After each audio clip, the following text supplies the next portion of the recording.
Hermanos, que la gracia y la paz del Señor esté con ustedes. Buenos días. Qué gozo para mí, para mi familia y para la misión que represento el poder estar aquí entre ustedes, disfrutando de lo que el Señor está haciendo entre ustedes. Y siempre desde que entramos allí mismo en la puerta, allá abajo, nos reciben con tanto amor, que ponen un peso más del que ya traemos. Pero nos gozamos mucho, de verdad. Amamos a esta iglesia, tanto como amamos la misión del Señor. Quiero que abra su Biblia en el libro de los Hechos, allí donde nuestro hermano estuvo leyendo. Y vamos a estar allí en el versículo 1 al versículo 22. Pero oiga bien, en vista de que el pasaje es largo y ya lo leímos, entonces vamos a ir abordando el pasaje conforme vayamos avanzando en el sermón para no volverlo a leer. Y antes de todo esto, pongámonos en oración para que sea nuestro buen Dios exaltado en todo. Padre, qué gozo y qué privilegio el poder estar aquí. Pero también qué gran responsabilidad la que nos has dado. Sea que prediquemos la palabra, que cantemos la palabra, los que la enseñamos y quienes la recibimos, tenemos un enorme privilegio y una gran responsabilidad. Cuando tu palabra es predicada en algún lugar, tu Espíritu Santo se cierne sobre ese pueblo, porque Él es el teólogo y maestro del corazón. Pero detrás de esa audiencia o detrás de ese pueblo, ahí hay dos puertas abiertas siempre. Una puerta conduce al cielo y otra conduce al infierno, esperando el resultado del evangelio que se proclamará a los oídos, mentes y corazones de los hombres. No es un asunto liviano en el que estamos, es un asunto grande, es una tarea alta y sublime. Mis hermanos ni yo somos suficientes para esto. Queremos que tu Espíritu Santo nos asista esta mañana. Somos débiles, somos lentos y nuestro corazón tiende a enfriarse. Pero si te gozas en medio de nosotros, si te complaces, oh buen Dios, muéstranos a Cristo con tanto asombro que al salir de este lugar salgamos hablando de Él, queriéndolo más a Él y estando listos para abandonar todo lo que Él nos pida que abandonemos con tal de seguirle a Él. Te lo pedimos en el nombre precioso de Jesús. Amén y amén. Hermanos, quizás alguno de ustedes, de los que van a escuchar esta enseñanza hoy, está llevando a cabo alguna función en el ministerio en particular. Puede ser pastor, puede ser un diácono, puede ser un maestro de escuela bíblica, cualquier área. Puedes estar funcionando en cualquier área y haber pensado en algún momento en abandonar tus labores. No es fácil, debemos ser sinceros, lidiar con la presión que nos autoimponemos y la presión del contexto en el cual nosotros servimos. Me gustaría solo mencionar algunas, a ver si usted se identifica con ellos, pero nos toca lidiar con la crítica, con la vara alta con la cual se nos suele medir a nosotros y a nuestras familias, a quienes servimos aquí. Las presiones económicas, no estamos exentos, ninguno de los que servimos estamos exentos a las presiones económicas. Luchar contra nuestro propio pecado y seguir avanzando. El reconocer nuestras propias incapacidades, hipocresías, las inconsistencias que tenemos en el corazón. A todos nos pasa. ¿Qué tal cuando tenemos que lidiar con los pocos frutos visibles que vemos a veces en la gente en la que servimos? Cuando tenemos la presión de evangelizar una ciudad que está volcada a la inmoralidad, al ateísmo, el tener que lidiar con la infidelidad, la soledad, esas presiones que tienden a empujar a las personas al abismo de la depresión y al abandono. Hay gente que dice simplemente, yo no quiero seguir más, yo no quiero pasar los mejores años de mi vida simplemente haciendo algo que no veo ningún fruto. No sé si esa crisis usted la ha enfrentado. Me tocó lidiarla hace algunos años atrás. El tiempo pasa, tus mejores años, tu mejor energía la estás gastando y a veces dice, ¿está valiendo la pena? La gente a la que le estoy sirviendo parece no estar notando que me estoy desgastando para ellos. No sé si alguien de los que hoy escucha este sermón se ha sentido así o se siente así. Tal vez no se preocupe, se sentirá así. Igualmente creo que el sermón va a ser muy valioso. ¿Sabías que una vez un ministro muy conocido llegó a decirle estas palabras a Dios? Si me vas a tratar de esa manera, te ruego que me mates. Imagínate a un ministro hablándole a Dios de esa manera. Otro ministro también muy conocido le llegó a decir a Dios en un momento de mucha soledad, parece que deseaba morirse y le dijo, basta ya, quítame la vida. Otro ministro, a punto de claudicar, dijo, no me acordaré más de ti, ya no voy a hablar más en tu nombre. Estos tres ministros tienen los siguientes nombres. El primero de ellos es Moisés, el segundo es Elías y el tercero es Jeremías.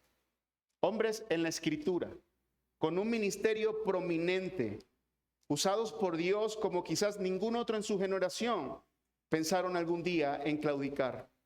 Aún nuestro propio Señor Jesucristo, es interesante que en un momento de mucha presión llegó a decir, mi alma está muy triste hasta la muerte.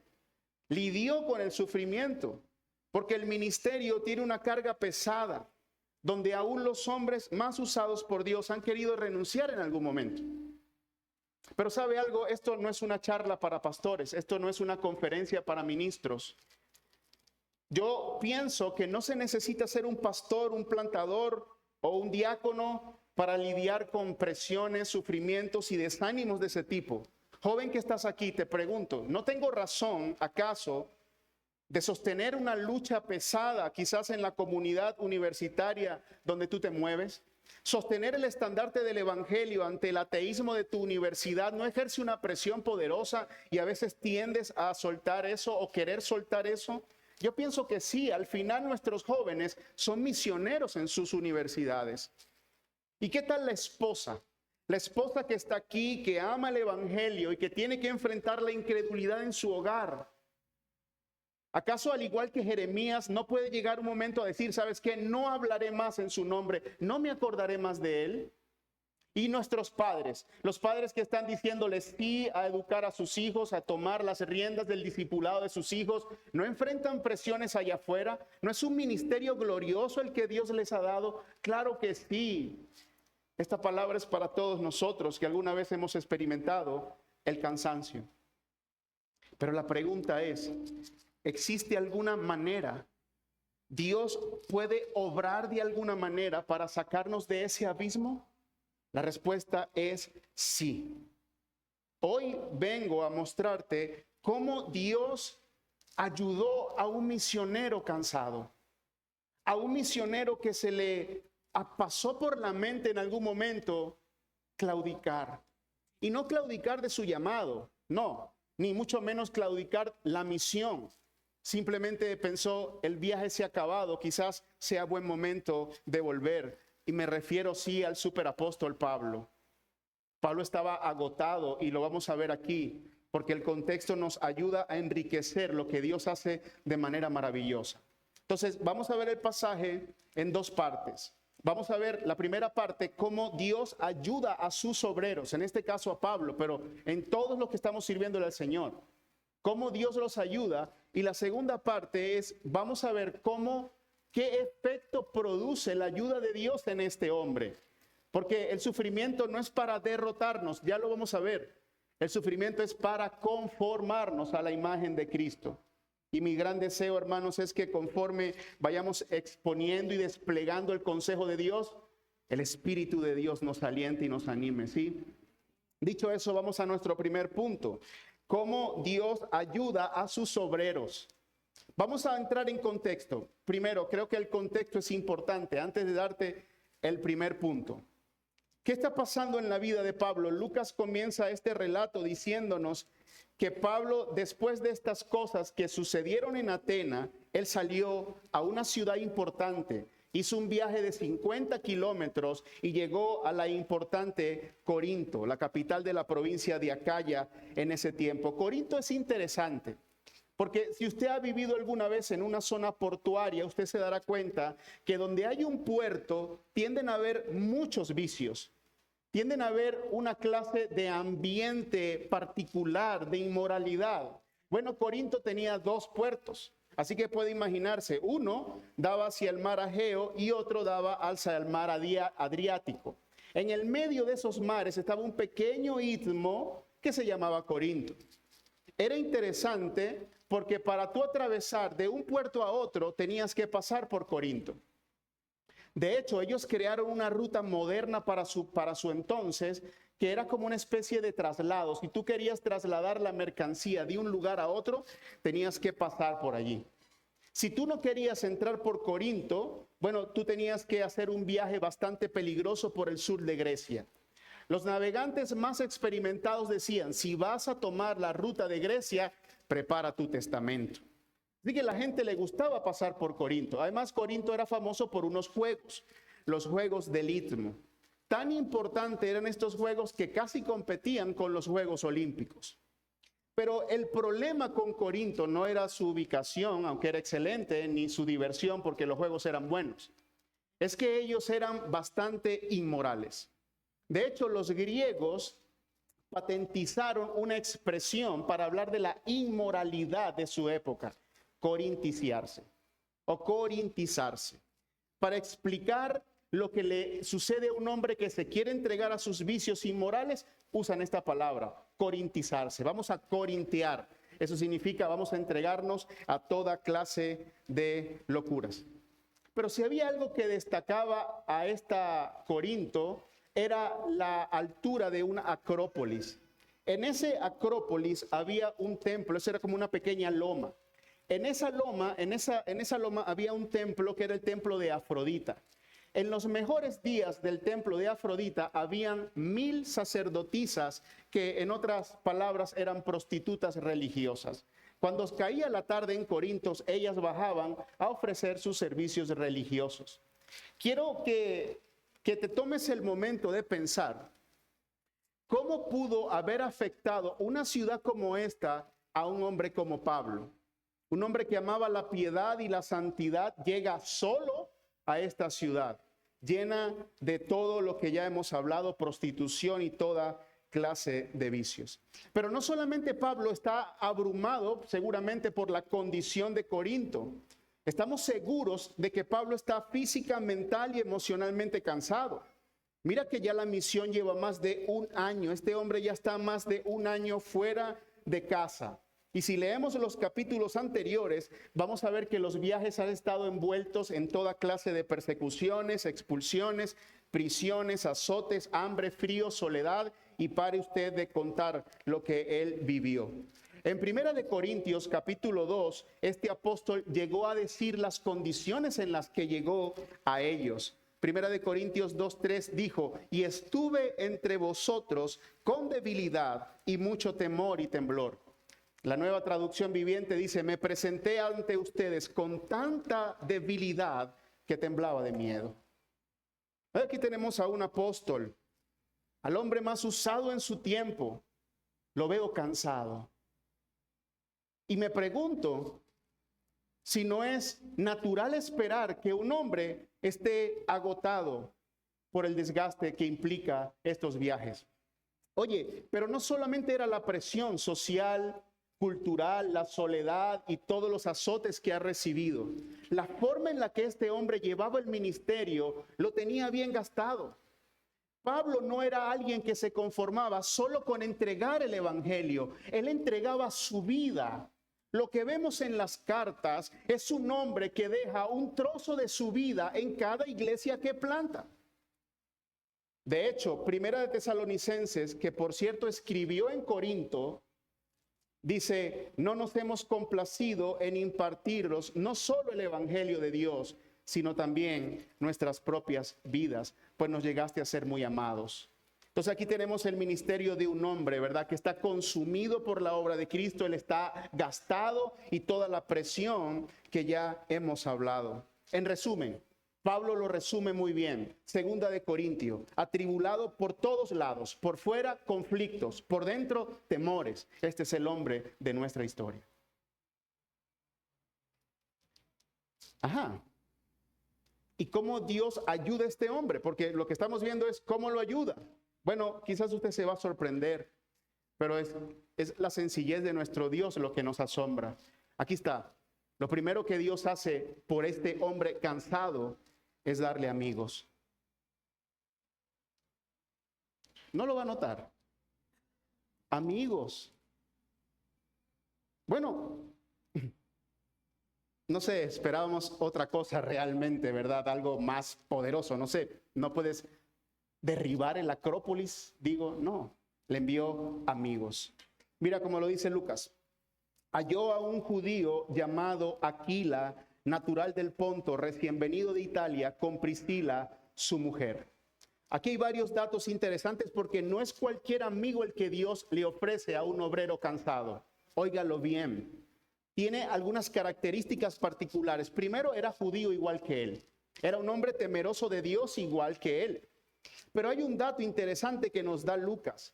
Nos dice que Aquila y Priscila habían salido de Italia por un problema que había habido allí. Por cuanto Claudio, dice aquí el escritor, había mandado que todos los judíos saliesen de Roma. Ese dato está allí porque es una historia interesante. Hay un historiador llamado Suetonio que escribió la vida de Claudio, es decir, la vida de este hombre que hizo el veredicto. Y él puso en sus notas lo siguiente. Él mencionó que Claudio expulsó a todos los judíos por un tumulto que hubo entre ellos por causa de un tal Crestus, es decir, Cristo. Entonces, Dios en su providencia toma a este hombre solitario y cansado que está sufriendo por la causa de Cristo y lo une a otro hombre que con contextos diferentes y quizás en grados diferentes también está sufriendo por la causa de Cristo. Hermanos, a mí me llama la atención que este amigo que Dios le añadió a Pablo se llame Aquila. Solo un dato para usted. El término Aquila en latín es águila. Y yo me pregunto si este hebreo que conocía la escritura, me refiero a Pablo, cuando conoció a este hombre, recordó aquel versículo importante que todos conocemos. Pero los que esperan en el Señor renovarán sus fuerzas y se remontarán con alas como las águilas. Creo que Dios conecta a Aquilas y a Priscila en un momento donde nuestro gran Pablo está completamente agotado. Pero no solamente ellos compartían la carga y la causa de Cristo. Creo que ese es el elemento que más une la amistad. Óigalo bien. Este es el elemento que une toda verdadera amistad en el Señor. Usted quiere tener un amigo en el Señor, usted necesita un amigo en el Señor. No puede ser porque comparte el mismo deporte o porque comparte la misma empresa o lo que sea. Eso es secundario. Lo primero aquí, hombres que están sufriendo con la causa de Cristo, al igual que usted. Pero Lucas nos dice que además eran del mismo oficio. Y note que Pablo se quedó con ellos. No, ellos se quedaron con Pablo, no, Pablo se quedó con ellos. El énfasis está en este hombre, en Pablo. Él los necesitaba, se quedó con ellos y trabajaban juntos en el mismo oficio que era hacer tiendas. Seguramente este oficio lo aprendió en Cilicia, ¿verdad? Porque en Cilicia había una especie de tela muy famosa que se llama silicio. Y las mejores tiendas de su época se hacían con ese material. Así que aquí tenemos a un buen artesano que tenía estas manos listas para trabajar. Pero quiero que sepas algo, ¿no? Porque tenemos a un hombre aquí que está dando ejemplo de bivocacionalidad. Pero este mismo hombre también impulsa el principio de que el que predica el evangelio, que vive el evangelio. Pero Pablo tenía sus razones para hacerlo y son razones de cultura. Ahorita no las vamos a mencionar. Pero aquí tenemos a este hombre trabajando, haciendo tiendas, lo que mejor supo hacer. Y lo cierto es que la unión que ellos tenían en Cristo Jesús, el sufrimiento, el ser judíos y el hacer tiendas como el mismo negocio, creó una muy, muy buena amistad. Pero quiero que sepan, no solo era una amistad ministerial como quienes simplemente trabajan juntos, viven juntos o hacen negocios juntos. Esta relación se entretejió de manera preciosa y usted y yo le debemos mucho a esa amistad, por si no lo sabía. Romanos 16, 3, 4 nos dice esto: saludad a Priscila y Aquila, mis colaboradores en Cristo Jesús, los cuales expusieron su vida por mí, quienes no solo yo doy gracias, sino también todas las iglesias de los gentiles. ¿Hasta dónde llegó esa amistad? Que toda la iglesia gentil de entonces debía dar gracias por esa hermosa amistad. Es que nosotros tendemos a menospreciar las cosas sencillas que Dios nos da como un buen amigo. De hecho, esta amistad tuvo que haber durado toda la vida, porque la última carta que Pablo escribió en su saludo final o despedida final los menciona, porque eran sus amigos. Una amistad para toda la vida.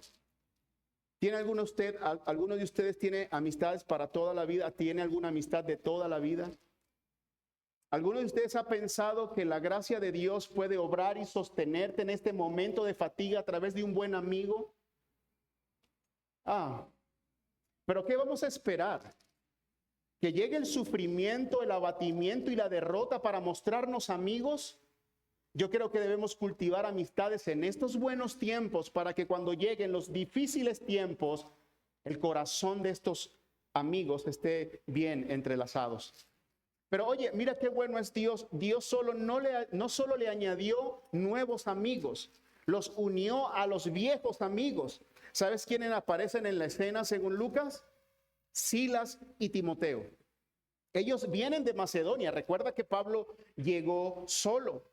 Bueno, Silas y Timoteo aparecen. Si nosotros vemos Primera de Tesalonicense y vemos Segunda de Corintio, vemos que Silas y Timoteo traen dos cosas para Pablo. La primera que traen es buenas noticias. Las cosas van bien, Pablo. La siembra que hicimos del evangelio está dando buenos frutos. Los viejos amigos traen buenas noticias. Y lo otro que traen es una provisión, es una ofrenda para el sostenimiento de Pablo, quien hasta ahora está trabajando haciendo tiendas. Luego que ellos llegan, mira lo que dice Lucas. Luego que Silas y Timoteo llegan con estos regalos que te estoy diciendo, estas ayudas, dice Lucas que Pablo ya estaba entregado por entero a la predicación de la palabra, testificando a los judíos que Jesús era el Cristo. Mira lo que hacen estos amigos. Si lees la parte anterior, te darás cuenta de que antes que Silas y Timoteo llegaran, él solo predicaba los sábados en la sinagoga. El resto de la semana, ¿qué estaba haciendo, hermanos? Trabajando. Estaba cargado. Pero ahora llegan los amigos y le quitan la carga.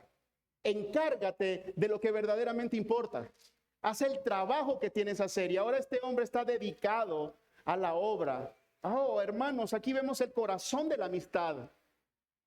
No somos una carga para un amigo. Queremos aliviar a nuestro amigo para que él pueda seguir haciendo la obra que él hace.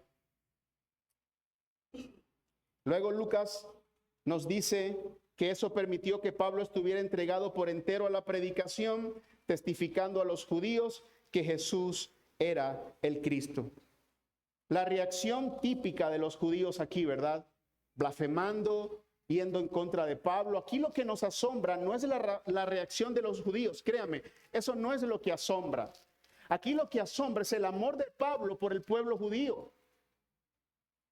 Note, el problema de cada viaje siempre ha sido el mismo. Pablo entra a la sinagoga, lo expulsan de la sinagoga. Pablo entra a la sinagoga, se levanta un tumulto, lo llevan preso, lo apedrean, lo sacan de la ciudad. El problema siempre ha sido el mismo. Y nos preguntamos, ¿por qué el apóstol de los gentiles simplemente no pasó por alto la sinagoga y se fue al pueblo gentil? ¿Por qué? Porque su corazón amaba a su pueblo, hermanos.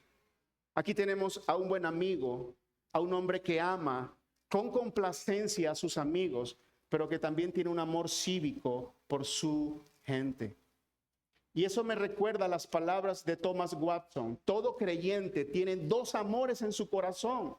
Un amor cívico, es un amor por la gente de su pueblo, de su tierra, pero tiene un amor por complacencia, un amor de complacencia por los santos de Dios. Y aquí tenemos a Pablo, un buen amigo, con los dos tipos de amores. Para avanzar al siguiente punto, quiero que reflexionen esto. El Señor ha ayudado a Pablo en un momento de debilidad con nuevos colaboradores y amigos en el ministerio. Hay un reencuentro entre viejos amigos que les traen buenas noticias y una ayuda económica, es decir, baja la presión de Pablo, lo alivia para seguir la carrera. ¿No cree usted, hermanos, que los amigos son buenos para el alma? Yo veo que la Biblia da bastante evidencia para recordarnos que el árbol de la amistad cristiana produce un fruto único y dulce que no hallarás en otro árbol. Está allí. Debes cuidarlo, cultivarlo, podarlo y luego disfrutar ese fruto. No lo conseguirás en ninguna otra parte. Más maravilloso me fue tu amor que el amor de las mujeres, dijo un amigo a otro amigo, David a Jonatán. ¿Sabes que cuando Brown, un predicador famoso, se enteró de la muerte de uno de sus grandes amigos, ese sermón del domingo, él se paró en la mañana a predicar ese sermón del domingo e hizo esta referencia sobre su amigo? Él dijo, él ha sido para mí un Elías. Me he gozado en servirle de cualquier manera posible. Nuestras raíces se han entretejido casi por 30 años. He de extrañar que me sienta casi impotente esta mañana al pensar en él como predicador, como orador, como organizador o como cualquier otra cosa que no sea el amigo más amado que jamás conocí. Se estaba refiriendo a Charles Spurgeon, su gran amigo en el ministerio.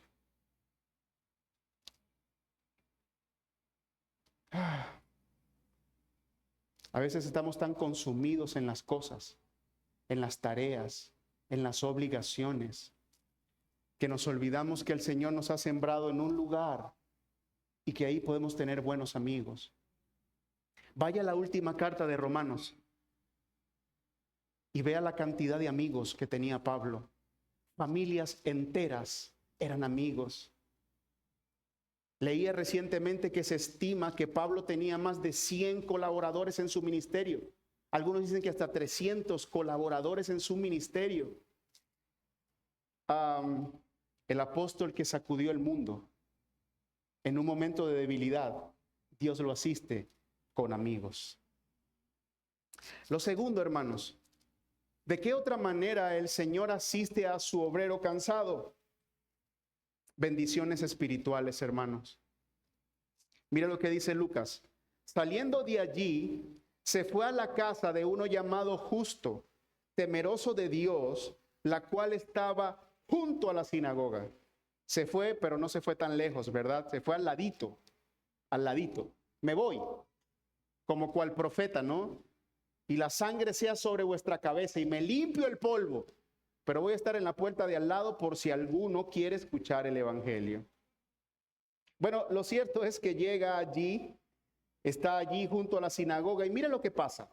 Crispo, el principal de la sinagoga, creyó en el Señor con toda su casa. Y muchos, no pocos, muchos de los corintios, oyendo, creían y eran bautizados. El éxito de nuestra labor, hermanos, el éxito de nuestro ministerio como cristianos, sea lo que sea que usted y yo hagamos, nunca deben estar basado en los números. Eso creo que nos lo han enseñado muy bien desde este lugar. Aquí el éxito se mide es por la fidelidad del obrero. Porque en cuestiones del evangelio, predicar el evangelio, mostrar el evangelio, la advertencia es clara, la puerta es estrecha, pocos la hallan. La religión verdadera nunca ha sido una moda en ninguna época de la historia. Pero que el Señor se complazca en bendecir a un hombre con un ministerio fructífero, eso es digno de señalar y eso es lo que está pasando aquí. Ahora, el punto a donde yo quiero hacer énfasis no es tanto en el número de conversiones que Dios le dio a Pablo, sino en el valor que Pablo tenía sobre la base de esas conversiones. Ese es el punto. Porque yo puedo estar sufriendo y estar enriquecido en muchas bendiciones y no darme cuenta porque no las valoro, porque no me importan.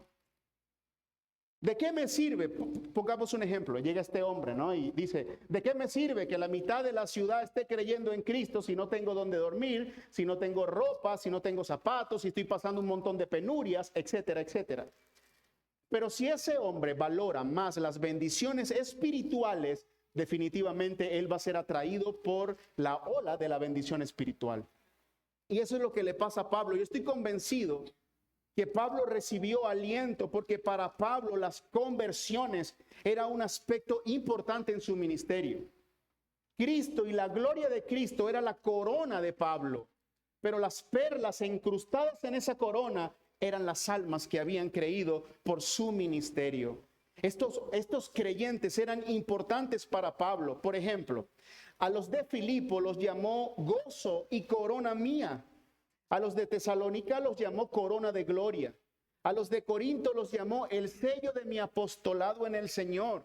Y en la segunda carta los llamó nuestra carta escrita en nuestros corazones. El punto, entonces, no es tanto aquí la bendición que recibe o que da Dios, sino el corazón que lo recibe. En medio de nuestro sufrimiento, debemos valorar las bendiciones espirituales que Dios nos da. No minimizamos el dolor por los problemas que podamos presentar. Claro que no, entendemos que tenemos problemas. Pero como decía un puritano, la queja siempre es irracional, porque las misericordias siempre son mayores que las aflicciones. Si estás pasando por una prueba que se entiende, por 2 pruebas, por 3 pruebas, 10 aflicciones, te aseguro que si abres tus ojos espirituales, nos podrás contar las misericordias que Dios ha derramado en ese mismo momento. El problema es que no sopesamos, porque podemos estar sumergidos en las cosas materiales y las espirituales importan poco. Aquí tenemos a un hombre, no creo que esté enriquecido en este momento. Quizás no tenía lugar ni dónde recostar la cabeza. Viajes peligrosos, lejos de la familia, no sé. Pero ahí hay una gran bendición y es una bendición espiritual y con eso Dios lo levanta. Amados hermanos que están aquí, ¿puedes percibir las bendiciones espirituales que Dios te da en medio de la aflicción que estás viviendo? Oiga, no queremos ser insensibles, de verdad duele. Las aflicciones de esta vida duelen, pero sus misericordias no han sido mayores, no han sobrepasado sus misericordias. ¿Podrías enumerarlas? ¿Podrías mencionar lo que Dios está haciendo en ti hoy? Digo, si la prueba que estás viviendo, decía J.C. Ryle, el único anglicano a quien queremos por lo que veo, decía, si la enfermedad te está haciendo más parecido a Cristo, entonces esta enfermedad te conviene.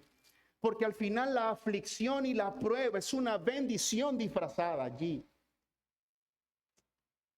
Yo creo que nosotros tenemos que ejercitarnos mejor. Elevarnos como los hombres piadosos. Thomas Watson dice que el hombre piadoso camina en el cielo antes de tiempo. Porque tenemos un panorama de la redención mucho más claro. Y como tenemos la mente de Cristo, podemos ver las cosas como Cristo las ve. No veo la enfermedad, la muerte, el caos, la pobreza de la misma manera que lo ve alguien que no tiene esperanza. La veo como Cristo la ve. Amado, mi consejo: aprenda a ver las bendiciones espirituales en medio de la prueba. Aprenda a leer la historia de la redención a través de los lentes espirituales que el Señor le ha concedido. Si te estás pareciendo más a Cristo, vas bien. ¿Qué hemos visto hasta ahora?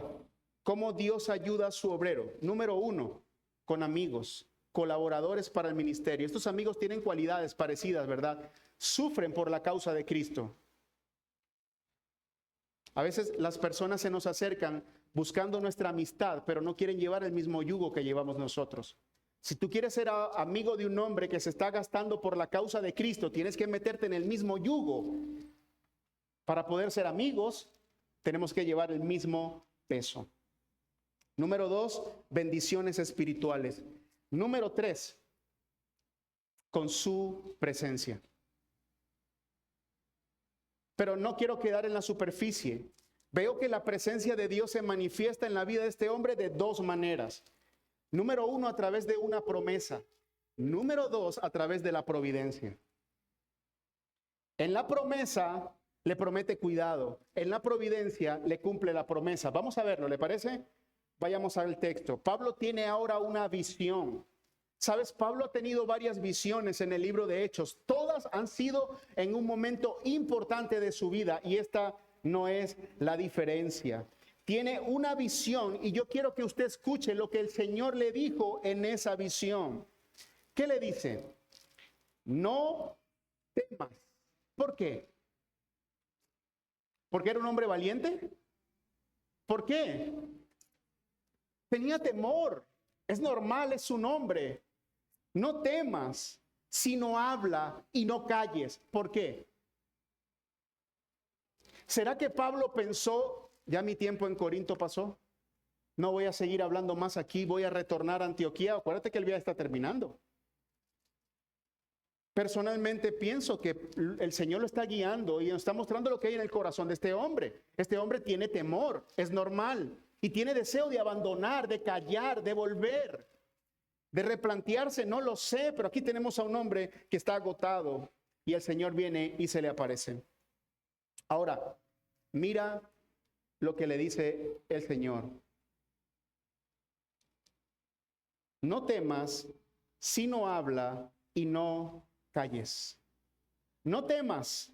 Isaías tuvo temor. Y el Señor le dijo, clama a voz en cuello, no te detengas. Jeremías tuvo temor y el Señor le dijo, tú pues ciñe tus lomos y levántate y diles todo lo que yo te mandaré. Ezequiel tuvo temor y el Señor vino y habló. Así que como el Dios del Antiguo Testamento llamaba a sus profetas, Cristo, la cabeza de la iglesia, llama a su apóstol. Pero no solamente le dice, haz esto, sino que aquí está la promesa. Y le dice, porque yo estoy contigo, oiga bien, y ninguno pondrá sobre ti mano para hacerte mal. A Moisés, Dios le dijo, yo estaré con tu boca. A Josué, Dios le dijo, no te dejaré ni te abandonaré. La promesa divina del Antiguo Testamento era, no temas porque yo estoy contigo. No te desalientes porque yo soy tu Dios, te fortaleceré, ciertamente te ayudaré y te sostendré en la diestra de mi justicia.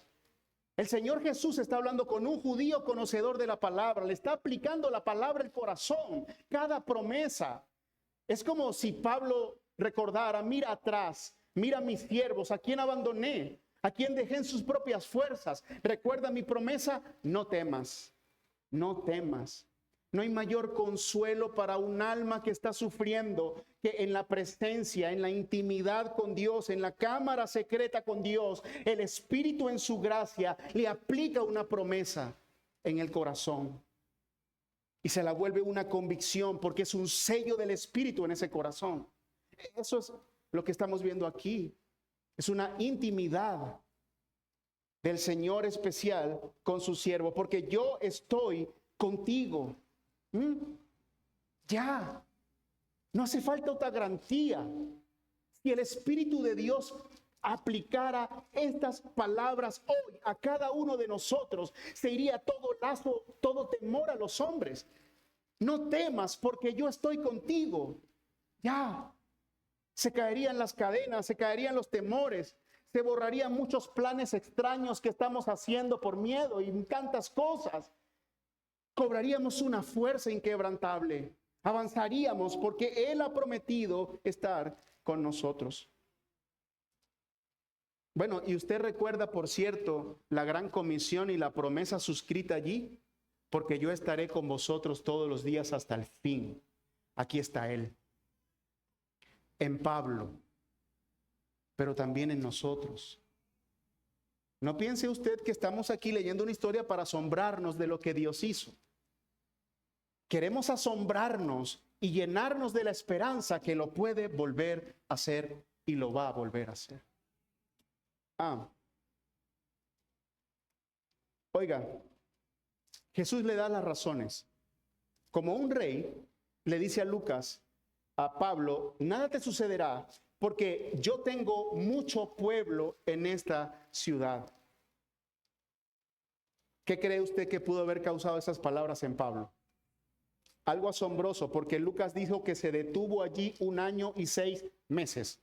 ¿De dónde sacó las fuerzas? De la presencia de Dios.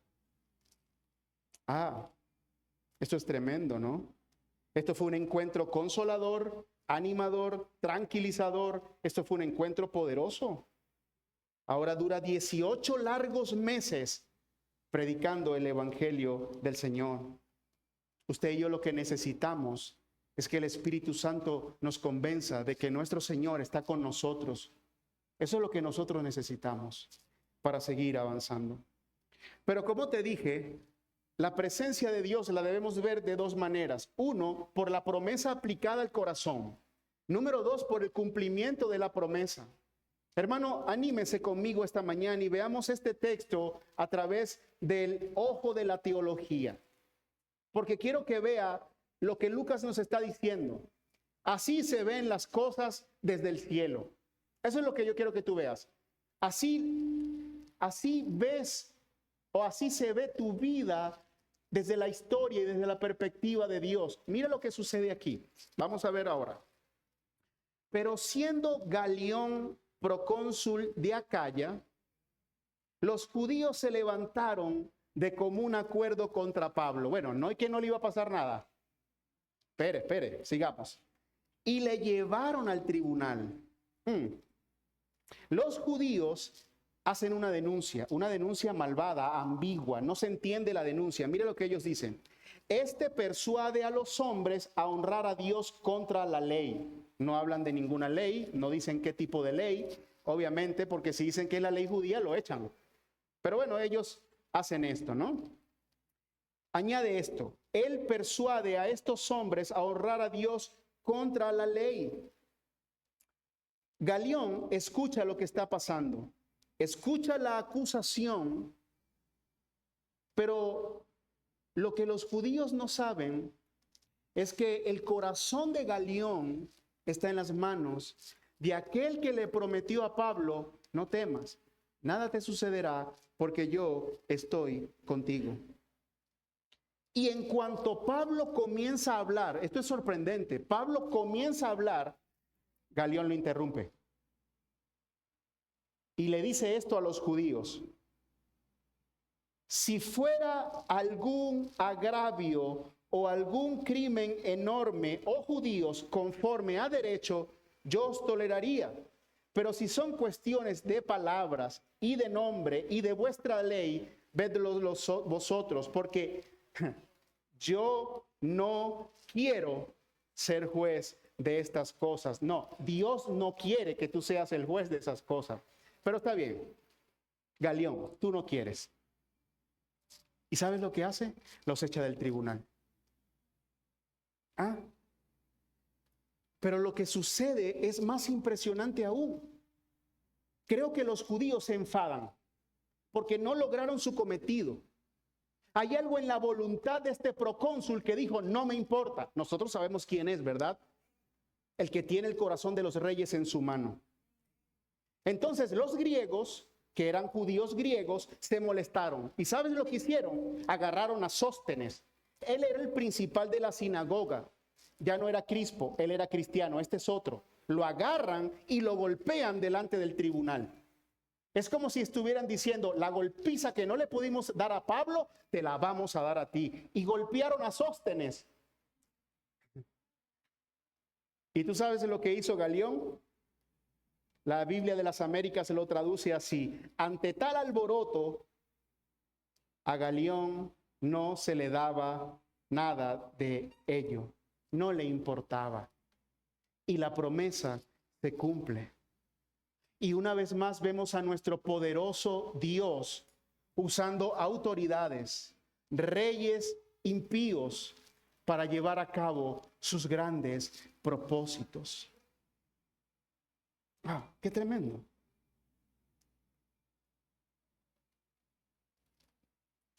¿Sabes qué? Me gusta esta parte de Lucas porque Lucas nos narra la historia desde la perspectiva de la providencia divina. Fue lo que te dije antes de abordarlo. Así luce esta historia desde el plano de la redención.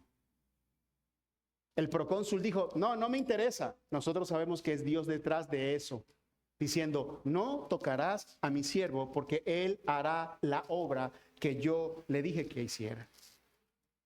Porque cuando Dios levanta a un hombre, no acaba con ese hombre hasta que su misión termine. Permítame citar otra vez a J.C. Ryle. Él decía: el hombre de Dios es inmortal hasta que Dios acaba con su trabajo.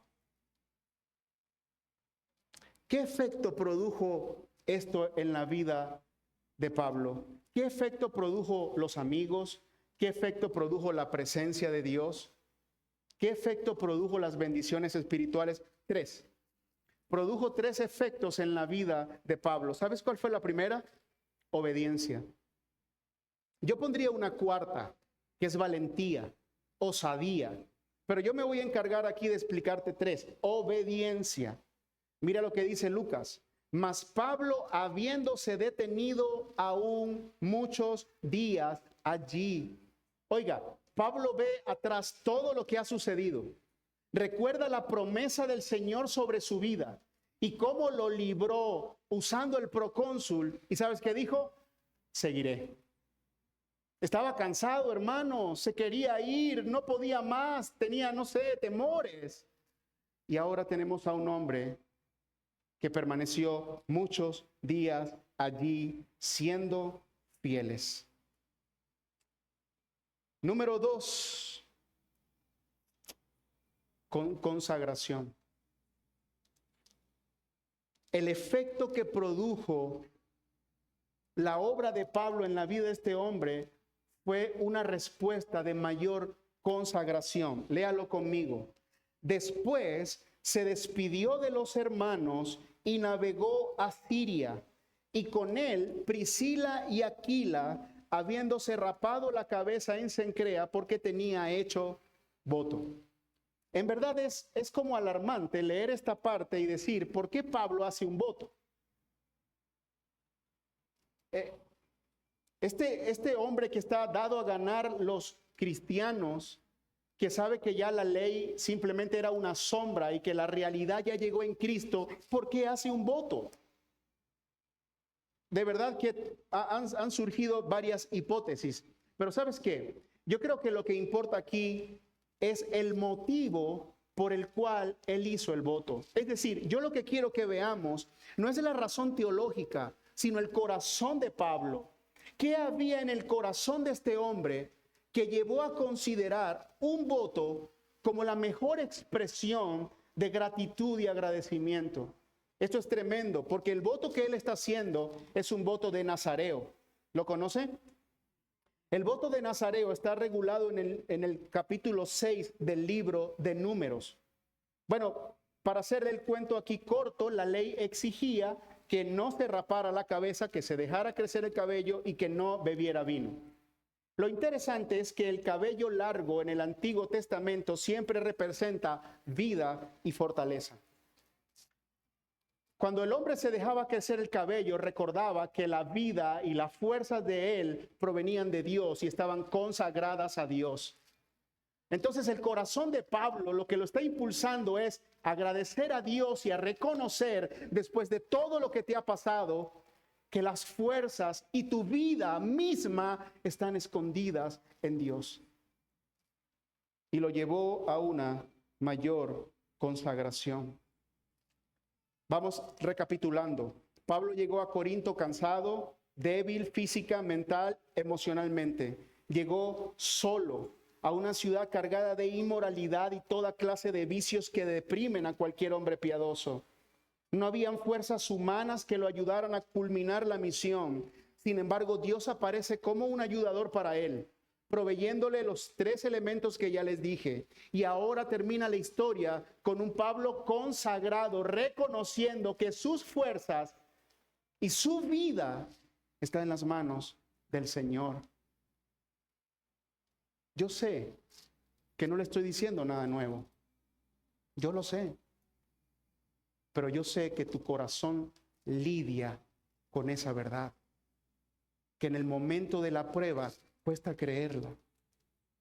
Hoy vengo a recordarte que la fuerza y la vida del Hijo de Dios está en las manos de Dios. Y por último, lo último que vemos en Pablo es una humilde confianza. Yo creo que no podemos esperar otra cosa. Mire lo que él dice.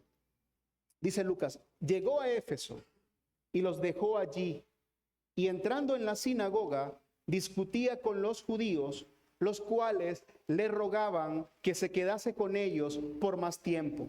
Mas no accedió, sino que se despidió de ellos diciendo, es necesario que en todo caso yo guarde en Jerusalén la fiesta que viene, pero otra vez volveré a vosotros, si Dios quiere. Qué humilde, ¿no? ¿Ah? ¿Y sabes qué? Dios quiso. Lo hace volver a Éfeso y le entrega un ministerio vibrante y fructífero. Pero lo que destaca aquí es, Pablo mira atrás y dice definitivamente, si Dios quiere, yo volveré. Porque hermanos, si Dios quiere, ¿qué importa que el mundo entero no quiere? ¿Qué importa que se levante lo que se levante? Si Dios quiere, allí estaré, allí iré. Humilde confianza, hermanos. Confiemos en las promesas y en la providencia. Palabras finales para concluir, ¿le parece? Todos, ministros o no ministros, pastores, plantadores, diáconos, colaboradores, todos, ama de casa que está aquí, joven que está aquí, todos somos propensos al cansancio. No somos hombres súper fuertes, somos hombres débiles. ¿Quién fue el que dijo? Somos pecadores en recuperación. Somos ovejas perniquebradas, no somos la robusta del rebaño, somos la coja del rebaño. Eso somos, acéptalo. Y reconoce que por ninguna fuerza propia podrás hacer nada. Dios lo sabe. El diablo lo sabe. Solo nos falta que nosotros lo aceptemos. Hermanos, no puedes hacer nada en tus propias fuerzas. Nada. Nada. Hermanos, antes de subir al púlpito, el ministro dice, Señor, si no haces tú la obra, yo solo habré ganado una cosa, hacerles perder el tiempo. No tengo fuerza para resucitar un corazón.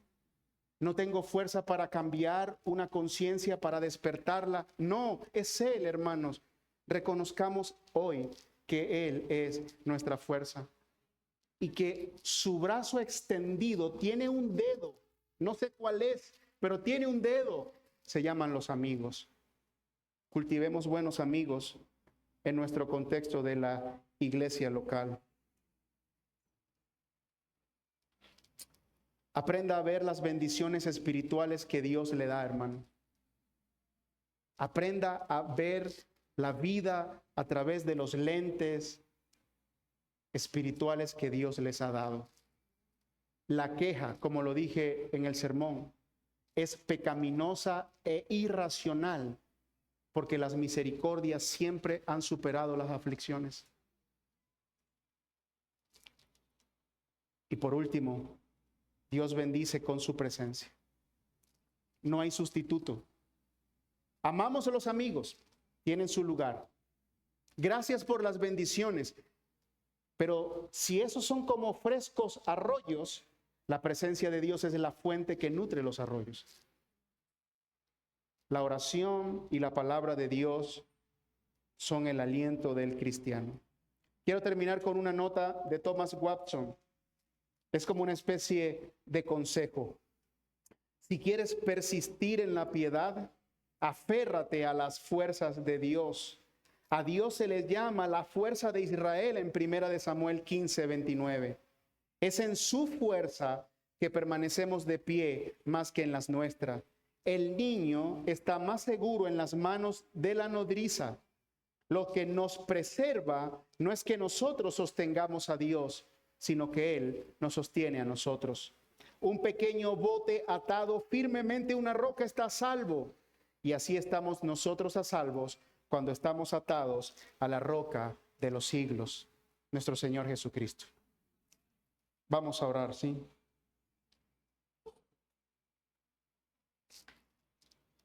Señor, qué bueno es poder recordar que no depende de nosotros, sino de ti. Quisiéramos pedirte perdón por que en ocasiones hemos menospreciado tus bendiciones espirituales, enfocado en lo que nos falta, lo que no tenemos, y no en lo rico que ya nos has hecho. Perdónanos por no cultivar buenos amigos y por no mostrarnos amigos para otros. Hoy reconozco que yo puedo ser de bendición para alguien más en mi iglesia. Y que tal vez yo estoy privando a mi hermano de la gracia que tú le quieres dar a través de mi amistad. Oh Dios, ayúdanos a mostrarnos amigos.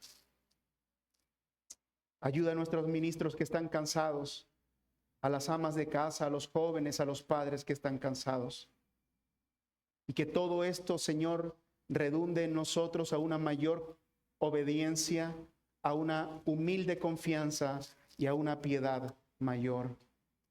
Te lo pedimos, que lo puedas hacer nuevamente por el nombre de nuestro Señor Jesucristo. Amén y amén. Amén. Hermanos, que el Señor les